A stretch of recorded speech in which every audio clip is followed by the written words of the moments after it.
지난 월요일이었습니다. 김수현 씨가 직접 나와서 한 30분, 40분간 입장을 밝혔는데 핵심 내용은 뭔지 요약을 해주신다면요. 일단 쟁점으로 꼽혔던 것이 교재 시점 아닙니까? 예. 이와 관련해서 눈물의 여왕이 방영되기 4년 전 1년여 정도 교제했다는 것이 김수현 씨의 입장입니다. 미성년자 시절에 교제하지 않았다라는 겁니다. 그러면서 가짜 증언과 또 이 증거가 계속 나오고 있다고 눈물을 흘리는 모습을 보이기도 했는데요. 유족 측이 본인에게 소아성애자 또 미성년자 그루밍과 같은 프레임을 씌우고 있다라는 언급도 했습니다. 두 번째 쟁점이었던 게 바로 채무 압박으로 고인이 정신적인 고통을 받았다라는 부분 아닙니까? 이와 관련해서도 채무 압박 때문에 고인이 비극적인 선택을 했다는 주장에 대해서도 사실이 아니다라는 입장을 견지하고 있습니다. 이 음주운전 사고가 났을 당시에 김세론 씨가 다른 사람과 사귀고 있었기 때문에 연락 자체가 상당히 조심스러웠다라는 입장을 전하고 있고요. 두 차례 보냈다고 하는 이 내용 증명과 관련해서 녹취를 공개했는데요. 당시 김세론 씨의 소속사 대표와 상의한 후에 진행했던 형식적인 절차였을 뿐이다. 이게 녹취에 담겨져 있습니다. 이 녹취가 공개가 됐고요. 예. 또 유족 측이 지난주에 공개했던 2016년도와 2018년도 이 김세론 씨와 김수현 씨가 나눈 것으로 보이는 카톡 내용이 있지 않았습니까? 예. 이와 관련해서도 검증 기관에 보내서 이 동일인이 아니라는 결과를 받았다라고 목소리를 냈습니다. 유족 측에도 이와 관련해서 검증을 받아달라 이런 요청의 목소리도 냈습니다. 또 고인과의 교제 사실 자체를 계속해서 거부해 오다가 나중에 인정을 했죠. 이와 관련해서 처음으로 공식 사과 메시지를 전하기도 했는데요. 이 드라마 눈물의 여왕 방영 당시에 거짓 입장을 낼 수밖에 없었던 사정에는 스타로서의 부담감과 책임감이 작용했다라는 입장입니다. 인간 김수현과 스타 김수현으로서의 이 선택지가 놓여 있을 때 본인은 늘 스타 김수현으로서 선택할 수밖에 없었다라는 취지의 목소리를 내기도 했는데요. 만약 다시 눈물의 여왕 방영 시기로 돌아간다 하더라도 그때의 선택은 똑같을 것 같다라는 목소리를 냈습니다. 기자회견 말미에 믿어달라고 하지 않겠다, 꼭 증명하도록 하겠다 이렇게 의지를 밝히기도 했는데 이 기자회견 40여 분 동안 기자회견이 진행된 내용을 보면 몇 가지 증거를 추가로 제시한 것 이외에는 기존의 소속사에서 냈던 입장문의 내용과 크게 다르지 않았습니다. 스타로서의 책임감이 한 절반 정도 됐고, 그리고 상대방의 주장에 대한 반박 같은 거, 상대방이라는 말 뜻은 이제 김세론 씨의 유족이나 유족과 함께하는 해당 매체, 여기에 대한 반박이었는데, 그리고 눈에 좀 띄었던 건 카톡이나 이런 대화 있지 않습니까? 이 부분이 가짜다, 조작됐다, 이런 주장을 하더라고요. 어떻게 보셨는지. 지금 가장 대중에게 신뢰도가 떨어지고 있는 부분이 바로 이 부분에 대한 주장이 아닌가라는 생각이 듭니다.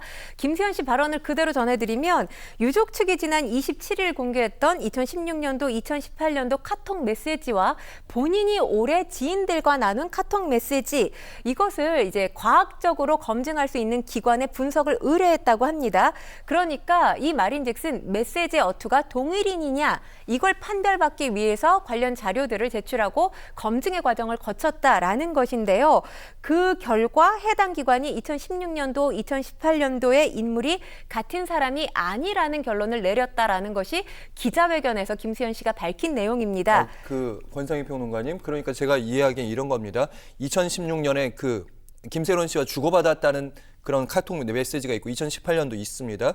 근데 최근에 있었던 김수현 씨의 그 카톡 내용, 친구들과 그런 지인들과 나누는 카톡 내용의 대화 스타일과 그때 당시 2016년, 2018년이라 주장하는 카톡 당시에 김세론 씨로 추정되는 인물과 나눈 그 대화 메시지가 다르다. 네. 동일 인물이 아니다. 네. 김수현이 그때 김세론 씨와 카톡을 나누지 않았다. 뭐 이런 뜻입니까? 92% 신뢰 수준으로 동일인이 아니라는 결론이 나왔는데 예. 중요한 것은 이 결론에도 사실 한계가 있다라는 겁니다. 어떤 말씀? 표본 자체가 크지 않다라는 거죠. 표본이 작다라는 겁니다. 그러니까 표본이 보다 더 많이 채집이 됐다고 한다면 다른 결과가 나올 수 있다라는 가정이 전제될 수밖에 없는 결론이지 않나라는 생각이 들고요. 저 정도 양만으로는 분석할 수 없다. 그렇죠. 예. 그리고 또 한 가지가 지금 이 관련 검증 기관에서 2018년과 2025년은 동일인이 작성했을 가능성이 높다. 이렇게 판단을 했습니다. 그러니까 2018년 고인과 메시지를 주고받은 사람이 김수현 씨일 가능성이 지금 이 결과로 본다면 상당히 높다고 볼 수 있습니다. 그렇다면 그 부분은 얘기를 안 했다는 말씀 기자회견에서? 기자회견에서 발언을 하지 않았습니다. 아. 그러니까 대중 입장에서는 김수현 씨가 뭔가 본인에게 유리한 부분만 눈물로 호소한 것이 아니냐 이런 지금 비판의 목소리들이 나오고 있습니다.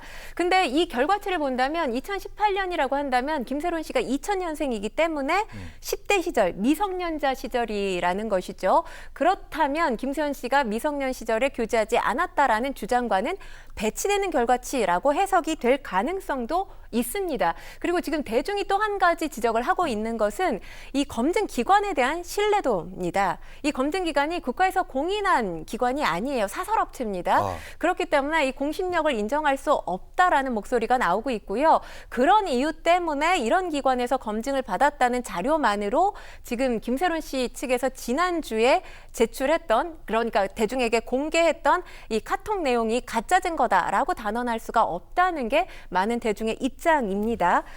지금 김수현 씨가 유족 측이 증거로 내세우는 모든 것들에 대해서 이 수사기관을 통해서 철저히 검증할 수 있는 절차를 밟겠다.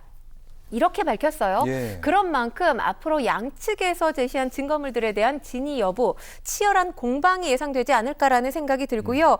일단 기자회견에서 김수현 씨 측 변호인이 유족과 또 폭로 유튜버 형사 고소하고 120억 원대 손해배상 청구 소송도 제기했다. 이렇게 밝혔잖아요. 오늘 한 가지 추가된 내용이 있습니다. 김수현 씨 측에서 지금 이 폭로를 계속하고 있는 유튜브 채널의 운영자를 스토킹 처벌법 위반 혐의로 추가 고소 고발했습니다. 그러니까 김수현 씨 측의 입장은 설득보다는 맞불 작전이라고 볼 수 있을 것 같습니다.